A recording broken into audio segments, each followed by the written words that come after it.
میں ختم شریف پہ گیا تو وہاں اعلان ہو رہا تھا کہ ان کے والد انتقال کر گئے ہیں، تو انہوں نے ابا جی کے سال ثواب کے لیے 50,000 روپیہ مسجد میں دیا۔ پہلے وہاں بھی اعلان ہو گیا، پھر مجھے بھی کہنے لگے دعا میں بھی آپ کہہ دیں، تو میں نے نہیں کہا، میں اکثر نہیں کہہ پاتا، روکا دیتے ہیں لوگ، کہتے ہیں یہ اتنا قرآن مجید پڑھا ہے یہ سارا بتا دیں، تو میں اکثر پوچھتا ہوں کس کو بتانا ہے؟ 50 قرآن پاک پڑھے ہیں اسپیکر میں بتا دیں، کس کو بتاتے ہو؟ اللہ کو تو پتہ ہے کتنا پڑھا ہے، ثواب کس نے دینا ہے؟ یہ بھی تھوڑا سا لوگوں میں خبر پھیل جائے کہ لو جی ہم نے یہ کیا ہے، یہ ختم شریف ہے اور اس میں جناب ہم بتاتے پھرتے ہیں یہ کر دیا وہ کر دیا، تو دعا کا معاملہ تھا، چپکے سے ہو جاتا، بخشش کا ذریعہ ہوتا۔ آپ بتا رہے ہیں اتنے قرآن مجید، اتنی دیگیں فلانا، پتہ چلے ختم ہو رہا۔ تو مجھے کہنے لگی ابا جی کے سال ثواب کے لیے 50,000 مسجد دیا تھا، آپ نے بتایا ہی نہیں۔ میں کیا ابا جی تو ان کی دے گا نہیں، کہندے ہوتے کافی جائیداد چھڑ گئے نے۔ میں کیوں نہ اسپیکر اعلان کرایا کہ انجی دے گا جی، کہتے نہیں ہوتے انجی، تے میں کہا تسی وچوں 50,000 دین لگے ہو دا اعلان کراندے پھر دیو۔ کیا عجیب ہمارا مزاج بن گیا ہے، یعنی مسجد کی ٹائلوں پہ لکھا ہے سال ثواب فلانے کے لیے۔ حضرت عثمان غنی رضی اللہ تعالیٰ عنہ نے نا ایک کنیز خدمت کرنے کے لیے کنیز حضرت عائشہ صدیقہ رضی اللہ تعالیٰ عنہ کو رکھ کے دی تھی کہ اماں جی یہ آپ کی خدمت کیا کرے گی۔ تو حضرت عائشہ صدیقہ رضی اللہ تعالیٰ عنہ نے عرض کی کہ مجھے ضرورت کوئی نہیں، میں اپنے کام خود کر لیتی ہوں۔ انہوں نے کہا نہیں آپ کی خدمت کرے گی۔ تو حضرت عائشہ صدیقہ کی وہ کنیز وہ فرماتی ہے کہ سیدہ عائشہ سارے کام خود کرتی تھی، بلکہ 2 روٹیاں میری بھی پکا دیتی، سارے کام وہ کر لیتی، لیکن جب کوئی دروازے پہ فقیر مانگنے آتا تو مجھے کہتی جاؤ اسے دے کے آ جائے گا۔ تو میں عرض کرتی اماں جی یہ لوگ تو کام تو لوگ شوق سے کرتے ہیں کہ باہر پتہ چلے بڑا سخی ہوں، تو یہ آپ مجھے کہہ دیتی ہیں؟ تو حضرت عائشہ فرماتی کہ جب کوئی کسی کے ساتھ نیکی کرتا ہے تو وہ شکریہ ادا کرتا ہے، میں یہ چاہتی ہوں کہ وہ شکریہ بھی تیرا ہی ادا کر جائے، میں نے جو بھی اجر لینا ہے اپنے رب کریم سے ہی لینا ہے، میں شکریہ کے تکلف میں بھی ڈالنا۔ او میرے دوستو، بڑے بڑے لوگ آئے، ہم سے زیادہ لوگوں کی شہرت ہوئی، زیادہ پوسٹر چھپے، زیادہ رش ہوئے، اپنے آپ کو سنبھالے، اپنے لیے کچھ کرے۔ آخری وقت تیزی سے آ رہا ہے، اٹھے، بیداری سے اٹھے، ہمارے بڑے اپنے چلے گئے، ہم نے بھی چلے جانا ہے۔ بردباری پیدا ہوتی ہے جب انسان نبی پاک علیہ السلام کی حلیمی کو دیکھتا ہے، ٹھنڈک پیدا ہوتی ہے، قرار۔ یار یہ ذرا دیکھو نا، 10 دن حضور رہے ہیں طائف میں، ان لوگوں نے پتھر مارے، کھانا تک نہیں پوچھا، عرب کی جو روایتی مہمان نوازی تھی وہ بھی نہیں کی، تو 7 غلام نے کہا حضور دعا کریں گے سارے تباہ ہو جائیں، تو ذرا حلیمی دیکھیں حضور کی۔ نبی کریم دعا کرنے لگے، اس طرح بندہ کہتا نہیں کہ یہ بچہ نہ سمجھ ہے، اسے پتہ نہیں، سیانا ہوگا تو ٹھیک ہو جائے گا، تو یہ حضور کی حلیمی ہے نا۔ کریم فرمانے لگے یا اللہ انہیں ہدایت دے دے، انہیں پتہ ہی نہیں یہ کیا کر رہے ہیں، ابھی سیانے نہیں، انہیں سمجھ نہیں۔ یا رسول اللہ 10 دن قیام کیا ہے، غلام عرض کرتا ہے 10 دن قیام کیا ہے اور آپ پھر بھی یہ دعا کر رہے ہیں؟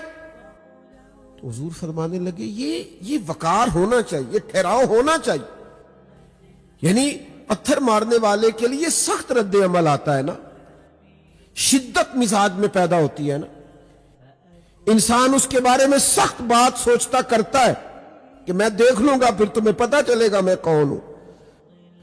لیکن جب غلام نے کہا حضور دعا کریں یہ تباہ ہو جائے، تو فرمایا نہیں بھائی تباہی کی دعا نہیں کرنی۔ یا رسول اللہ وہ کیوں؟ فرمایا یہ نہیں نہ مانتے تو ہمیں امید ہے ان کی آنے والی نسلیں مان جائیں گی۔ یہ بردباری پیدا ہوگی اگر آپ ذکر رسالت معاب کریں گے۔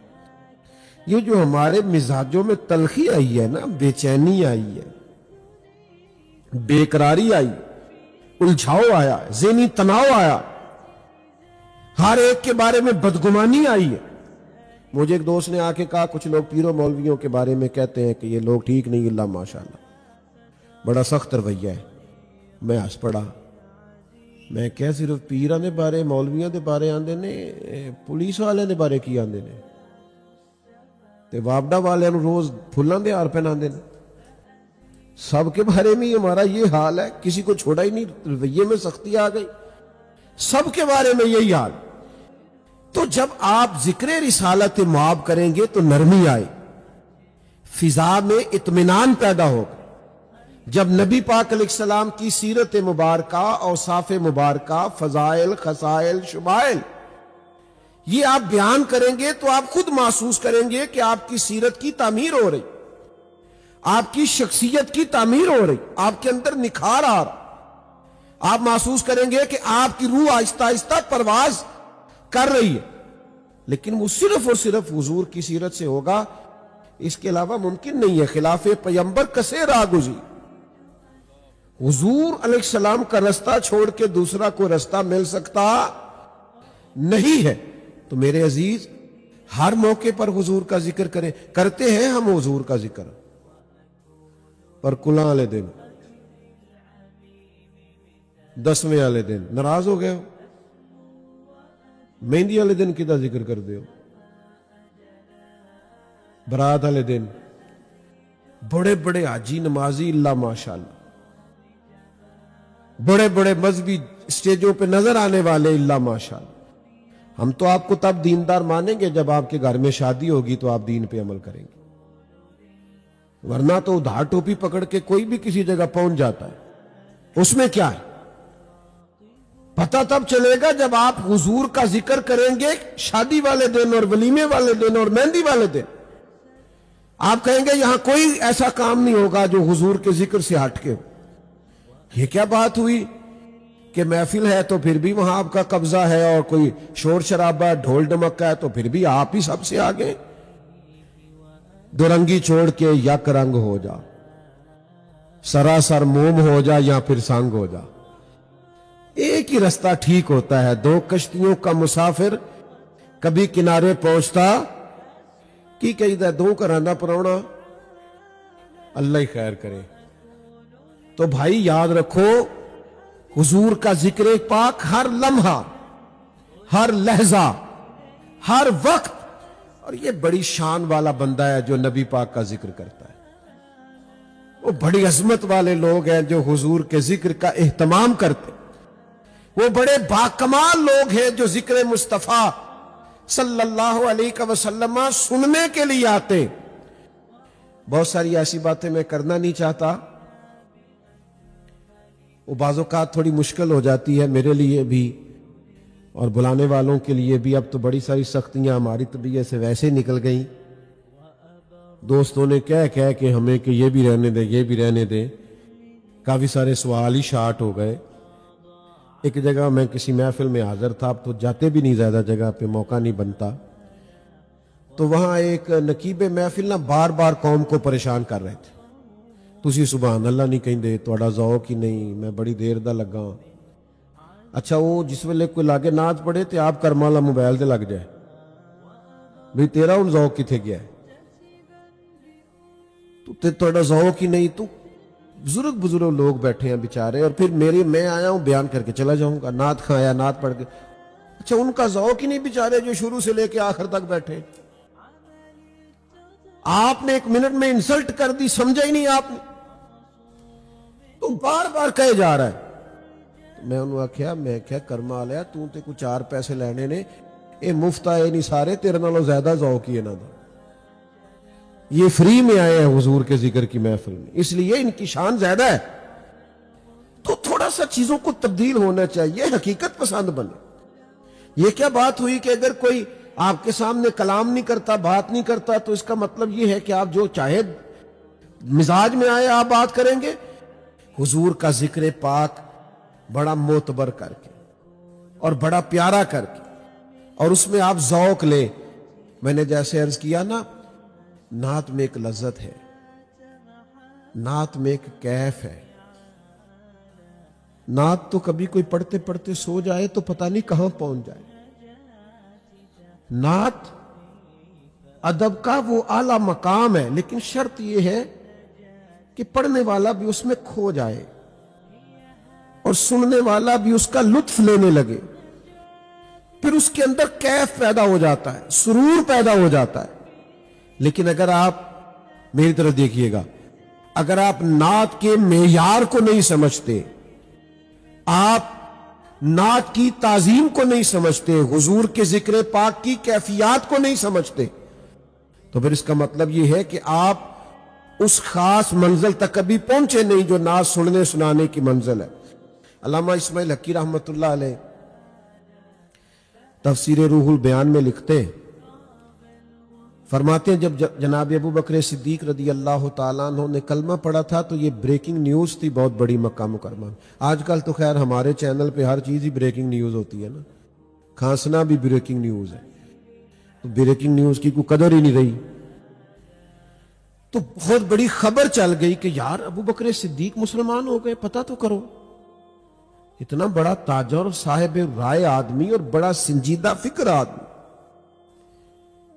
بڑا بردبار، حلیم الطبع، نفیس انسان، تو یہ بڑی انوکھی خبر تھی۔ اور پھر تاجر گھاٹے کا سودا بھی نہیں کرتے، جناب صدیق مسلمان ہو گئے، آج کل کا معیار نہیں۔ اور پھر یہ ہوتا ہے کہ جب بہت زیادہ تعداد ہو جائے، وَرَأَيْتَ النَّاسَ يَدْخُلُونَ فِي دِينِ اللَّهِ أَفْوَاجًا، جب فوجوں کی فوجیں دین میں آنے لگے تو پھر تو بات ہی اور ہے۔ لیکن اس وقت اتنے بڑے آدمی کا کلمہ پڑھنا یہ تھوڑا سا لوگوں کے لیے خبر تھی۔ تو آپ کو پتہ ہے جس فیلڈ کا آدمی ہوتا ہے اس کے دوست بھی اسی مزاج کے ہوتے ہیں۔ جناب صدیق اکبر رضی اللہ تعالیٰ عنہ بڑے تاجر تھے، تو ان کے دوست بھی تاجر تھے۔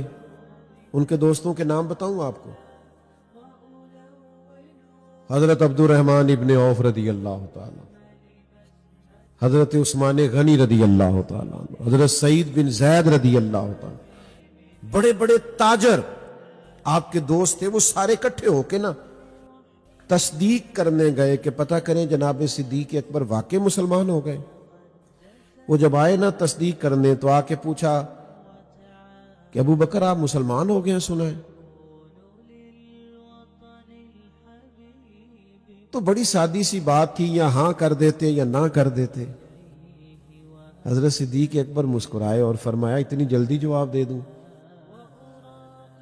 بیٹھو بتاتا ہوں مسلمان ہوا ہوں کہ نہیں ہوا، بیٹھو۔ جب وہ بیٹھ گئے تو حضرت صدیق اکبر نے ذکر چھیڑا۔ میں کیا عرض کروں، جو بات مجھ پہ ہی طاری نہیں ہو رہی وہ مجھ سے سن کر کسی پہ کیا طاری ہوگی۔ ہمارے حضرت فرمایا کرتے تھے او یار جو بات تمہیں نفع نہیں دے رہی وہ بات تم سے سن کے کوئی کیسے نفع اٹھائے گا؟ جس چیز کا کیف ہم پہ ہی نہیں چڑھ رہا وہ تو کچھ جملوں کا ہیر پھیر تو ہو سکتا ہے، لیکن باطنی کیفیت اس سے نہیں بدلا کرتی۔ حضرت صدیق اکبر رضی اللہ تعالیٰ عنہ نے اپنے ان تاجر دوستوں کو بٹھا لیا اور پھر اس ذوق سے حضور کا ذکر کیا۔ کبھی حضور کے مقدس اخلاق کی بات کی، کبھی معاف کر دینے کی بات کی، کبھی نبی پاک علیہ السلام کے مشن کی وسعت کی بات کی، کبھی حضور کی تعلیمات میں جو صلہ رحمی ہے، جو پڑوسیوں کے حقوق ہیں، جو اولاد کی تربیت، جو انسان کی اصلاح کے پہلو ہیں، ان سب پر گفتگو کی۔ اس ذوق سے حضرت صدیق اکبر نے بات کی، اس ذوق سے بات کی کہ وہ جو صرف پتہ کرنے آئے تھے نا کہ مسلمان ہوئے ہیں کہ نہیں ہوئے، وہ کہنے لگے ہمیں بھی لے جائیں، ہم نے بھی حضور کا کلمہ پڑھنا ہے۔ میں ویسے ساری تقریر بغیر نعروں کے کر لیتا ہوں، انشاءاللہ نہ داد نہ امداد، آپ خالی سنیں۔ عزیز دوست، آپ دین کی کوئی بات بھی جب تک وہ آپ پر طاری نہیں نہ ہوگی، اَتَأْمُرُونَ النَّاسَ بِالْبِرِّ وَتَنْسَوْنَ أَنفُسَكُمْ، لوگوں کو بھلائی کا حکم دیتے ہو اپنے آپ کو بھول جاتے ہو۔ جب تک کوئی چیز آپ پر طاری نہیں ہوگی، آپ کا رویہ پھر کسی جگہ پہ دفاعی تو ہوگا، لیکن آپ اس طرح سے اس کام کو بتا نہیں سکیں گے۔ تو کیف لیں حضور کے ذکر پاک کا، سیرت مبارکہ کو پڑھیں تو اس کا پورا سرور حاصل کر۔ اور ایک اور بات بھی آپ سے عرض کروں، جس طرح سارے ذکر ہوتے ہیں نا، ساری تقریریں ہوتی ہیں، ساری محفلیں ہوتی ہیں، حضور کا ذکر اس طرح نہیں ہے، اس کی تعظیم ہے، اس کی توقیر ہے. یہ تھوڑا سا ہٹ کے ہے, اس کے لیے حکمت کی ضرورت ہے, دانائی کی. بغیر تدبر کے یہ کام نہیں کریں. کچھ لوگ کہتے ہیں جی میں سچ بولتا ہوں, تو بعض لوگوں کو برا لگ جاتا ہے. سچ کبھی بھی برا نہیں ہوتا, بعض لوگوں کا لہجہ برا ہوتا ہے. دنیا میں سب سے زیادہ سچ حضور نے بولا ہے, اور اتنا پیارا کر کے بولا ہے کہ روحوں تک اتر گیا. تو آپ اپنے لہجے کو درست کریں. یہ کیا بات ہوئی کہ سچ کڑوا ہوتا ہے؟ سچ تو بڑا میٹھا ہوتا ہے. وہ تو بندہ رات کو بھی سوچتا ہے کہ بندہ کہے تو ٹھیک رہا تھا, اسی وقت ضمیر کے ساتھ وہ بات ٹیلی کر جاتی ہے, ٹھیک کہہ رہا ہے. تو میرے عزیز, تھوڑا سا اس میں تعظیم, توقیر. کسی جگہ حضور نے نہیں فرمایا کہ میری کوئی حدیث تم نے لکھنی ہے تو پہلے تم نے 2 رکعت نماز نفل پڑھنی ہے. نہیں کہا سرکار نے. پہلے وضو کرنا, غسل کرنا, نیا لباس پہننا یا دھلا ہوا پہننا, حضور نے یہ تاکید نہیں کی. لیکن امام بخاری رحمت اللہ علیہ نے جب بھی حضور کی کوئی حدیث لکھی ہے پہلے 2 رکعت نماز نفل ادا کی. پہلے آپ نے لباس بدلا ہے, اس کو خوشبو لگائی ہے, وضو فرمایا ہے. کیوں؟ اس لیے کہ ذکر رسالت مآب صلی اللہ تعالی علیہ وسلم کے لیے مسلمان کو جو ذہنی طور پر, فکری طور پر, روحانی طور پر تیاری کی ضرورت, وہ تیاری کرنا چاہیے. ہم نے آج تقریروں کو بھی اس طرح کا بنا دیا ہے, ماحول اس طرح کا بنا دیا ہے. جیسے ابھی میں آپ کی خدمت میں گزارش کر رہا تھا کہ مذہبی اسٹیجوں اور مذہبی محفلوں میں بھی اگلی نشستیں نوٹوں والوں کی ہوتی ہیں, کیونکہ ان کے ہاتھ میں پیسے ہیں, لہذا اگلی سیٹوں میں بیٹھیں گے. تو عزیز, جب تک آپ وہ معیار نہیں بدلتے, وہ رنگ نہیں تبدیل کرتے, اتنی دیر تک ماحول میں وہ تاثیر پیدا نہیں ہو سکتی. اسلام نے پابندی لگائی ہے کہ بغیر وضو کے نماز ہو سکتی نہیں ہے. اس کے اوقات رکھے ہیں, ہمیں نظم و ضبط کا پابند کیا. ایک شخص کہتا میرا دل کر رہا ہے میں رات کو 2 بجے فجر پڑھوں, تو اس کی نہیں ہوگی. کتاب موقوتا, مقررہ وقت پہ نماز ہوگی. تو ذکر رسالت مآب صلی اللہ تعالی علیہ وسلم کا جو ادب ہے اس کو ذرا سمجھیے گا. حکمت سے, دانائی سے, تدبر سے, فہم و فراست سے اس ذکر کو آگے روایت کرنے کی ضرورت ہے. 2 بھائی ہیں, مثال دے رہا ہوں. 2 بھائی ہیں سگے, ایک بڑا ہے ایک چھوٹا ہے, لیکن چھوٹے کی تعلیم زیادہ ہے. اس نے اچھی ڈگریاں حاصل کی ہیں, اعلیٰ معیار کی تعلیم پائی ہے, ماسٹر کیا اچھے نمبرز میں, پھر اس نے ایم فل کیا, پھر اس نے پی ایچ ڈی کر لی, پھر اس نے کچھ اور مزید رسوخ پیدا کیا, تحقیق, ریسرچ کی, آگے بڑھا. لیکن بڑے ہونے کے باوجود زیادہ پڑھ نہیں سکا, اگرچہ بڑا ہے. پھر چھوٹے کی تعلیم زیادہ تھی تو اس کو نوکری بھی بڑی اعلیٰ ملی, اور پھر اس کے پاس وسائل بھی زیادہ ہوئے اور گاڑی بھی اچھی ملی. اب دونوں بھائی ایک دن گاؤں آئے ہوئے تھے واپس, یا جہاں رہتے تھے یا ویسے کسی مقام پہ موجود تھے. تو ایک بندے نے ان سے پوچھا تم میں سے بڑا کون ہے؟ تو اس نے تعلیم پوچھی ہے کہ عمر پوچھی ہے؟ جلدی بتائیے. اس نے پیسے پوچھے ہیں کہ عمر؟ بھئی آپ دونوں میں سے سادی سی بات ہے, اس نے عمر پوچھی ہے. یہ عمر ہی پوچھی جاتی ہے, اس میں نہ رتبہ پوچھا جاتا ہے, نہ عہدہ پوچھا جاتا ہے, نہ منصب اور وسائل پوچھے جاتے. لیکن جب بات ہو نا حضور کے ذکر پاک کی, پھر رویہ بدل جاتا ہے. ویسے 2 بھائیوں سے پوچھا جائے بڑا کون ہے تو وہ عمر ہی پوچھی ہے, تو وہ چھوٹا بھی کہے گا جی یہی بڑے ہیں جی, اور ہر آدمی کہے گا جی یہ بڑا ہے یہ چھوٹا ہے. بالکل سادی سی بات ہے, کوئی مذائقہ نہیں, اور کہنا بھی ایسے چاہیے, درست بھی یہی ہے. لیکن جب حضور کے ذکر کی بات آئے گی تو انداز ذرا بدلے گا.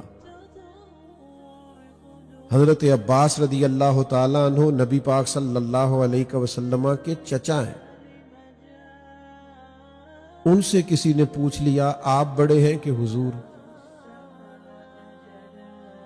تو جو پوچھ رہا ہے نا وہ بھی جانتا ہے کہ نبی پاک امام الانبیاء ہے, وہ جانتا ہے سید الرسل ہے, وہ جانتا ہے تاجدار انبیاء ہے علیہ السلام. اس نے پوچھا آپ بڑے ہیں کہ حضور؟ لیکن یہ ہے ذکر رسالت ماب کا طریقہ۔ حضرت عباس پہلے رکے، پھر خاموش ہوئے، مجھے لگتا ہے جملے تلاش رہے تھے، فکریں ڈھونڈ رہے تھے حضور کی بات کرنے کے لیے، ادب والے فکرے۔ کچھ دیر خاموش ہوئے، پھر بولے، فرمانے لگے کیا پوچھا؟ جی میں نے پوچھا تھا آپ بڑے ہیں کہ حضور؟ فرمانے لگے بڑے تو حضور ہی ہیں، پیدا پہلے میں ہوا تھا، وہی بڑے ہیں، وہی بڑے ہیں، پیدا پہلے۔ یہ ہے حضور کا ذکر کرنے کا طریقہ۔ ہمارے ہاں نا جب سے سٹائل بدلا ہے نا، اللہ خیر کرے، تو وہ کچھ چیزیں ایسی ہیں جو دائرہ ادب سے تھوڑی سی ٹکراتی نظر آتی ہیں۔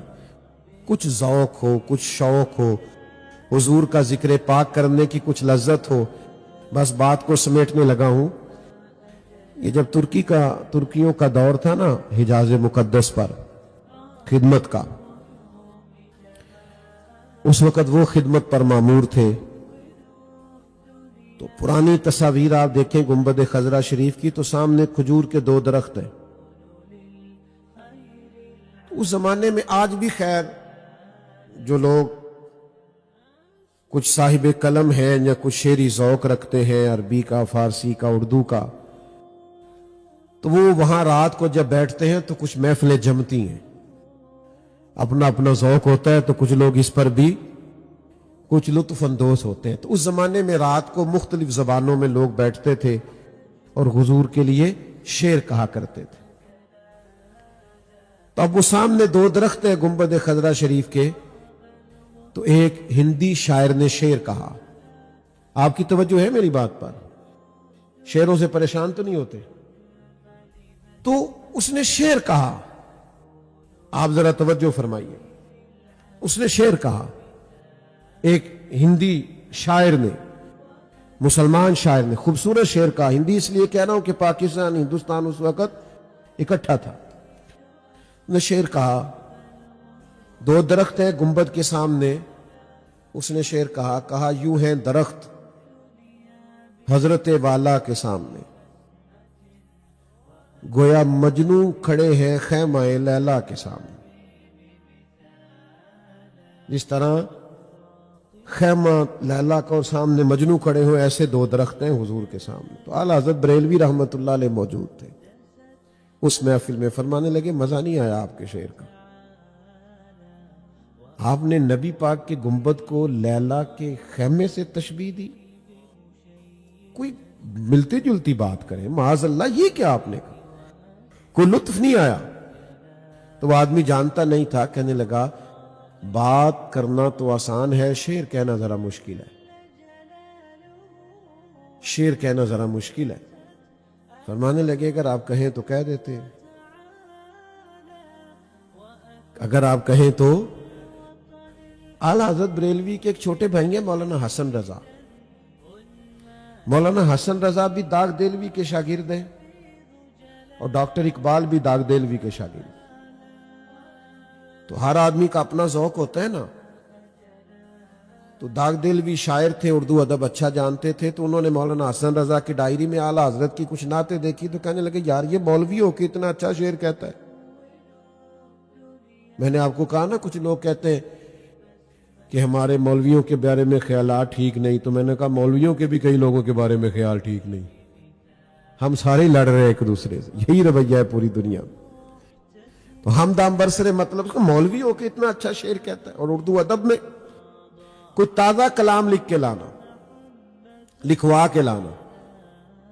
تو اعلیٰ حضرت کی خدمت میں مولانا حسن رضا نے کہا، تو فاضل بریلوی کا طریقہ تھا کہ دیر تک درود و سلام پڑھتے تھے اور پھر اس کے بعد نعت کہتے تھے۔ تو پھر اعلیٰ حضرت نے یہ نعت کہی، ان کی مہک نے دل کے غنچے کھلا دیے۔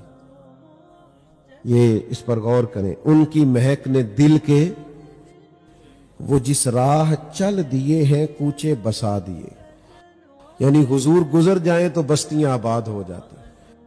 ان کے نثار کوئی کیسے ہی رنج، کوئی کیسے ہی اگر آپ شعری ذوق کو سمجھتے ہیں تو ملاحظہ کیجئے گا، کوئی ہو اور غم کوئی بھی ہو، بندہ کوئی ہو، غم ان کے نثار کوئی کیسے ہی رنج میں ہو، وہ جب یاد آ گئے ہیں سب غم بھلا دیے۔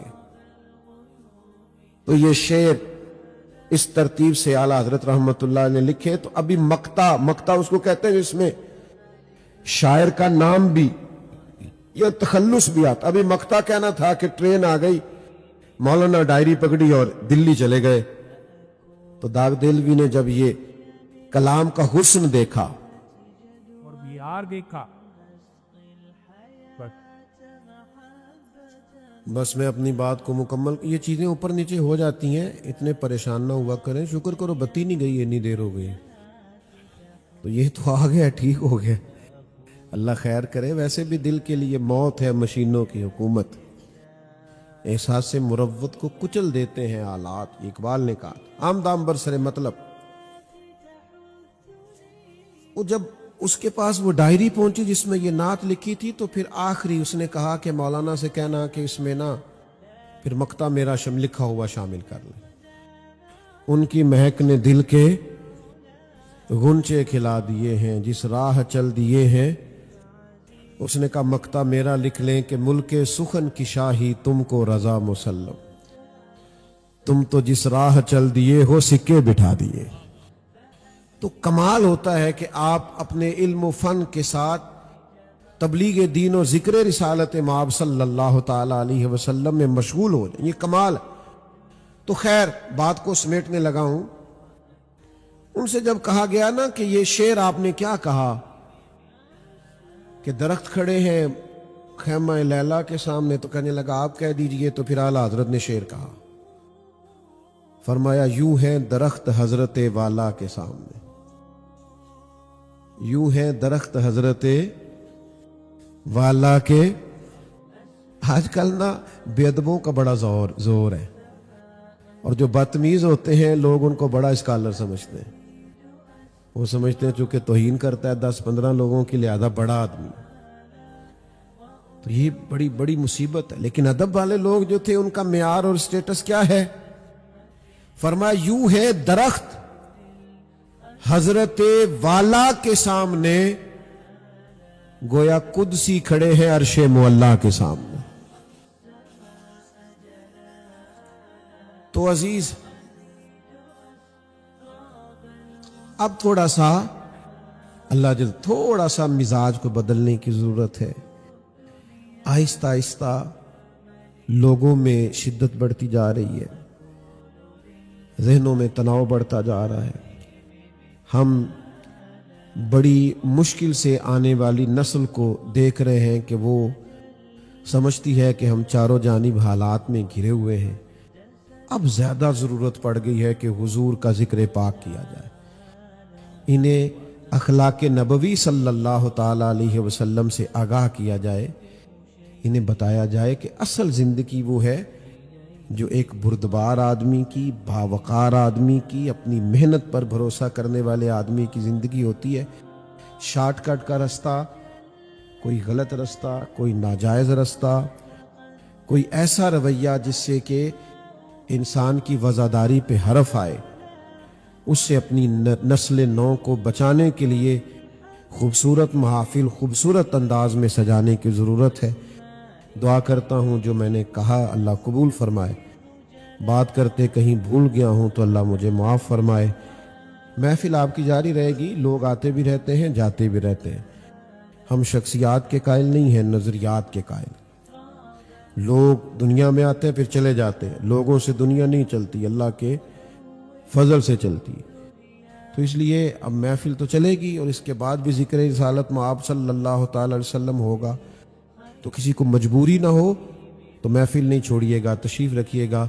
اللہ تعالیٰ اپنی خاص رحمت ہم سب کے شامل حال کرے۔ آخر دعویٰ